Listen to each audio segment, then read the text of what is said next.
में थे, कोई चीज कम नहीं थी। एक बार लक्ष्मी जी नाराज हो गई उससे। कौन नाराज हो गई? लक्ष्मी देवी। लक्ष्मी जी जो नाराज हो गई, लक्ष्मी जी ने कहा सेठ जी मैं तुम्हारे घर से जा रही हूँ। तो सेठ जी दुखी है, वो लक्ष्मी जी कहेंगे तो अपने पास क्या बचेगा? मैं जा रही हूँ और आपके पास क्या आएगा? वो नुकसान आएगा। क्या आएगा? नुकसान आएगा आपके घर में।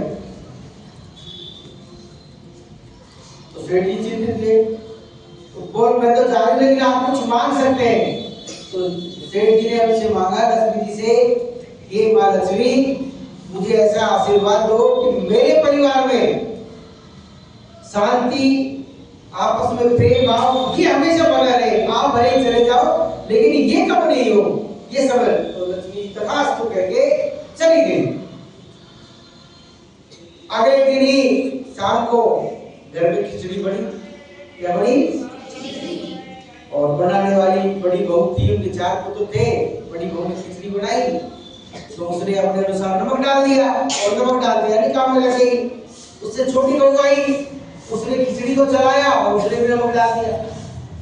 ऐसे तीसरी बहू आई, ऐसे करके 3-4 बहू ने उसने नमक डाल दिया। अब देखो कितना नमक हो गया, खिचड़ी बन गई। सबसे पहले बड़े कौन? सेठ जी, उनको भोजन परोसा गया, खिचड़ी डाली गई। जैसे ही सेठ जी ने चम्मच भर के मुंह में खिचड़ी दी, एक निवाला लिया खिचड़ी का और उसमें बहुत तेज नमक लगा।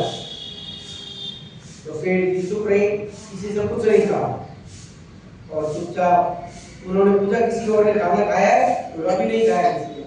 तो उन्होंने भोजन किया और वो उठ के चले गए। बड़ा बेटा आया, जैसे उसको खिचड़ी डाली उसने खिचड़ी खाई तो उसने पूछा पिताजी ने खाया? बोलो पिताजी ने खाया। कुछ कहा? बोलो कुछ नहीं कहा। वो उठ के चला गया, वो भी खा के चले गए। ऐसे ही सब परिवार ने भोजन कर लिया। तो जो नुकसान आया था उसने कहा सेठ जी को सपने में आया। बोलो सेठ जी मैं आपके परिवार के इस प्रेम और एकता को देखकर मैं बड़ा प्रसन्न हूँ, इसलिए मैं आपके घर में ज्यादा दिन रह नहीं सकता, इसलिए मैं आपके घर को छोड़ के जा रहा हूँ और वापस लक्ष्मी जी को आपके घर में भेज रहा हूँ। तो इससे हमें क्या शिक्षा मिलती है कि हमारे घर में कोई छोटी बात हो जाती है तो उसके लिए आपस में झगड़ा नहीं करना। विद्यालय में रहते हैं, पढ़ते के साथ साथ कोई भैया से होली कुटुंब में हो जाते हैं, तीसरा भैया क्या करता है, उसको लड़ाने की कोशिश करता है। अरे भैया ऐसे हुआ है, आप हमसे नहीं लेते, वो लड़ाता है। ऐसे नहीं करना, सबको कैसे लेना? जैसे सेठ जी का परिवार एक था, 1 किलो नमक खाते सारे घर वाले मिल गए थोड़ी सी खिचड़ी में, लेकिन किसी ने आपस में किसी को नहीं लगा, क्योंकि सबके प्रति प्रेम और स्वार्थ बना हुआ था। लक्ष्मी जी आशीर्वाद दे गई थी।